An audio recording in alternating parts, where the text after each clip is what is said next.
Christopher, a gente já imaginava, até em conversas com analistas, com economistas, até era um consenso de mercado que o Banco Central faria essa elevação em meio ponto percentual, chegaria a 13,75% ao ano nessa reunião agora de agosto, mas muita gente falava que talvez fosse o fim do aperto monetário, do ciclo de aperto monetário, que o juro ia ficar ali mais flat e depois no ano que vem começaria a cair. Mas o Banco Central acabou deixando uma porta aberta ali em fazer elevação de mais 0,25, ou talvez até mais 0,25 e 0,25 na próxima, ainda não se sabe, tudo vai depender do contexto e da conjuntura. Queria saber como que você avaliou, né, esse comunicado, se ele foi um pouco mais leve, se ele foi mais duro, foi neutro, e essa porta aberta, né, como que você avalia essa situação, o que podemos esperar aí na próxima reunião e nesses dias que antecedem, né? O que o Banco Central leva em conta, o que o Banco Central analisa para tomar essas decisões? Bom, na minha visão, eu acredito que ele tenha tomado tenha adotado uma postura um pouco mais leve, tá? Porque ele deixou as portas abertas para uma possível alta de 25 na próxima reunião, mas não deixou as portas tão abertas assim, ele meio que deixou uma frestinha aberta, porque ele falou, olha, a gente vai avaliar se vai ser necessário, e se for necessário vai ser uma alta de menor magnitude de 25. Então ele está sinalizando para a gente que ele quer parar logo de subir a Selic, tá? Já na próxima reunião no máximo, então ele está falando, olha, a Selic vai ficar em 13,75 ou 14 no máximo estourando, ele meio que sinalizou isso para a gente. Então ele deixou as portas abertas, ok, é algo positivo, só que uma frestinha aberta. Então nesse quesito eu acredito que ele tenha adotado uma postura um pouco mais leve, tá? Ele poderia ter adotado uma postura até mais dura, visto o cenário que a gente está vivendo, tá? Com dados de inflação ainda bem pressionados, núcleos ainda muito acima, né, do seu desempenho histórico, inclusive os núcleos de serviços, né, serviços vem acelerando e se tornando ponto de preocupação.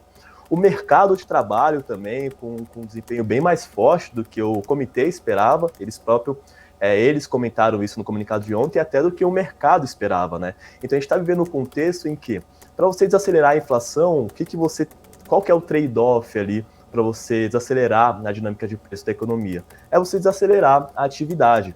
Mas, na verdade, a gente está observando a atividade aqui no Brasil com uma performance bem melhor do que o mercado esperava, do que o comitê esperava, como eu citei agora sobre o mercado de trabalho. Então, são fatores ali que continuam exercendo, que tendem a continuar exercendo pressões inflacionárias, e um cenário que a gente já está com uma inflação super pressionada, com as expectativas do mercado ainda bem desancoradas, inclusive as projeções do Copom estão bem mais otimistas, né, que as projeções do mercado.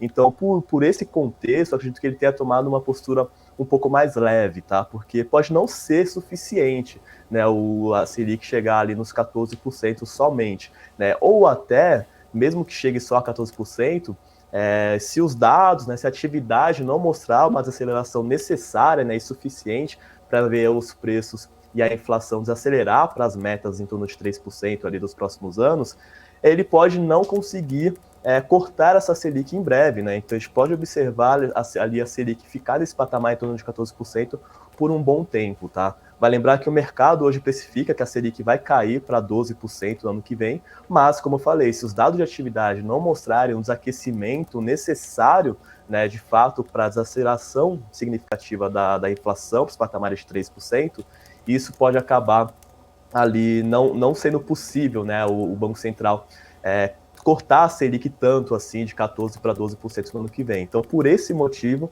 eu vejo que ele adotou uma postura mais leve, né, mostrando que quer parar logo e que o fim do ciclo de alta da Selic está muito próximo.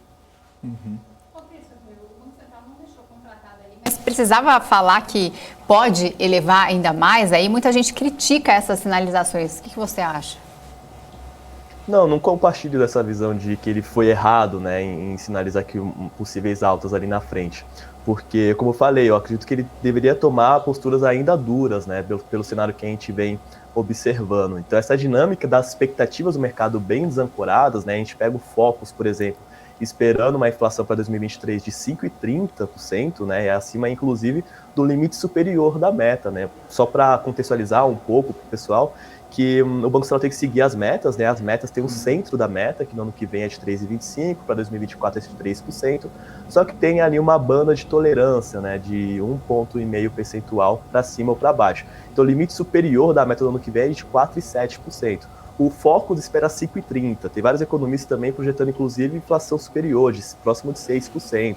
O mercado tem inflação implícita de mais de 6%, né? Enquanto que as projeções do Copom são bem mais otimistas. Ele projeta para o ano que vem, se eu não me engano, 4,7%, né? Então ali, bem no limite ali para cumprir. E também as suas projeções para 2024 estão bem mais otimistas, 2,7%, que seria, inclusive, o patamar abaixo do que o centro da meta para aquele ano, que é de 3%.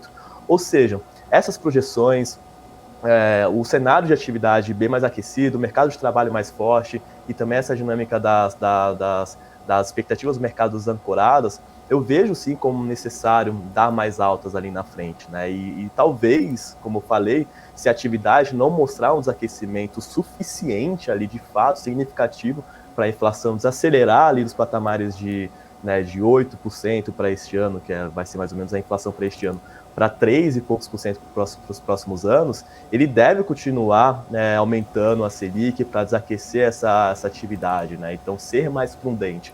Porque se você é um pouco mais dove, um pouco mais leve, acaba permitindo ali de que a atividade não desacelerou como eu queria, e eu parei mesmo assim nos 14% ali no máximo, o custo para você resolver essa situação lá na frente pode ser maior, né? Então, por isso que eu prezo mais pelo lado de ser mais prudente, um pouco mais duro ali em controlar a inflação a partir da desaceleração da atividade, do que você ter o risco de lá na frente ter um custo maior para a economia.